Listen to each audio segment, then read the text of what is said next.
ನಿಗಮ ಹಗರಣದ ಹಣ ಎಲೆಕ್ಷನ್ಗೆ ಬಳಕೆ ಆಯ್ತಾ? ಇಡಿ ಅಧಿಕಾರಿಗಳಿಂದ ಬಿ ನಾಗೇಂದ್ರ ಅರೆಸ್ಟ್. ನ್ಯಾಯಾಧೀಶರ ಮುಂದೆ ಮಾಜಿ ಸಚಿವ ಹಾಜರ್. ನಾಗೇಂದ್ರ ಬಳಿಕ ದದ್ದಲ್ಗೂ ಬಂಧನ ಭೀತಿ. ಸೋಮವಾರ ಮತ್ತೆ ವಿಚಾರಣೆಗೆ ಬರಲು ಎಸ್ಐಟಿ ಸೂಚನೆ. ನಿಗಮ ಹಗರಣದಲ್ಲಿ ಶಾಸಕರಿಗೆ ಇಡಿ ಆತಂಕ. ಮೂಡಾ ಗೋಲ್ಮಾಲ್ ವಿರುದ್ಧ ದೋಸ್ತಿ ಕಹಳೆ. ಸಿಎಂ ವಿರುದ್ಧ ಅಖಾಡಕ್ಕಿಳಿದ ದಳಪತಿ. ಇಂದು ದಾಖಲೆ ಬಿಡುಗಡೆ ಮಾಡ್ತಾರಾ ಕುಮಾರಸ್ವಾಮಿ? ಪರಪ್ಪನ ಅಗ್ರಹಾರದಲ್ಲಿ ದರ್ಶನ್ ಕಂಗಾಲು. ತುಮಕೂರು ಜೈಲಿಗೆ ಶಿಫ್ಟ್ ಆಗುತ್ತಾ D gang. Shastri cinema release ಮಾಡಿ ಫ್ಯಾನ್ಸ್ ಜೈಕಾರ. ಸಿಲಿಕಾನ್ ಸಿಟಿಯಲ್ಲಿ ವರುಣನ ಆರ್ಭಟ. ಹೊಯ್ಸಳ ವಾಹನದ ಮೇಲೆ ಬಿದ್ದ ಮರ. ಆಟೋ ಚಾಲಕನ ಪಾಡು ಅಯೋಮಯ.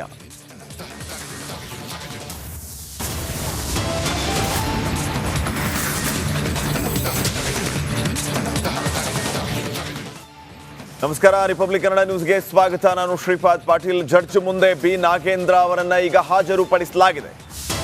ನ್ಯಾಯಮೂರ್ತಿ ಸಂತೋಷ್ ಗಜಾನನ್ ಭಟ್ ಮುಂದೆ ಮಾಜಿ ಸಚಿವ ನಾಗೇಂದ್ರ ಹಾಜರಾಗಿದ್ದಾರೆ. ಯಲಹಂಕದಲ್ಲಿರುವಂತಹ ಜಡ್ಜ್ ನಿವಾಸಕ್ಕೆ ಈಗ ಇಡಿ ಅಧಿಕಾರಿಗಳು ಮಾಜಿ ಸಚಿವ ನಾಗೇಂದ್ರನನ್ನ ಕರೆ ತಂದಿದ್ದಾರೆ.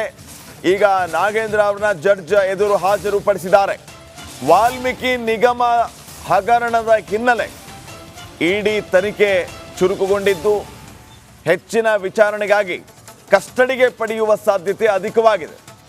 ಈಗಾಗಲೇ ಯಲಹಂಕದಲ್ಲಿರುವಂತಹ ಜಡ್ಜ್ ನಿವಾಸಕ್ಕೆ ಮಾಜಿ ಸಚಿವ ನಾಗೇಂದ್ರ ಅವರನ್ನ ಕರೆ ತಂದಿದ್ದಾರೆ.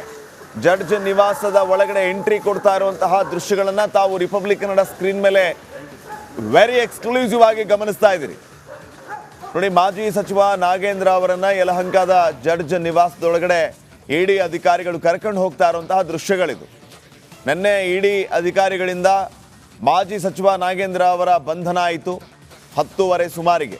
ತದನಂತರ ಬೋರಿಂಗ್ ಹಾಸ್ಪಿಟ್ಲಿಗೆ ಇವರನ್ನ ಮೆಡಿಕಲ್ ಚೆಕಪ್ಗೆ ಕರೆದುಕೊಂಡು ಹೋಗಲಾಯಿತು. ಅಲ್ಲಿ BP, ಶುಗರ್, ಪಲ್ಸ್ ರೇಟ್ ಎಲ್ಲವನ್ನು ಕೂಡ ಚೆಕ್ ಮಾಡಿ ವಾಪಸ್ ಇಡಿ ಆಫೀಸ್ಗೆ ಅವರನ್ನು ಕರೆತರಲಾಯಿತು. ವಿಚಾರಣೆಗೆ ಒಳಪಡಿಸಲಾಯಿತು. ನಿನ್ನೆ ಇಡೀ ದಿನ ಮಾಜಿ ಸಚಿವ ನಾಗೇಂದ್ರ ಅವರ ವಾಸ್ತವ್ಯ ಇಡಿ ಕಚೇರಿಯಲ್ಲಿ.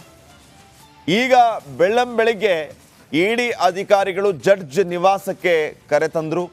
ನೇರವಾಗಿ ಇಡಿ ಕಚೇರಿಯಿಂದ ಜಡ್ಜ್ ನಿವಾಸಕ್ಕೆ.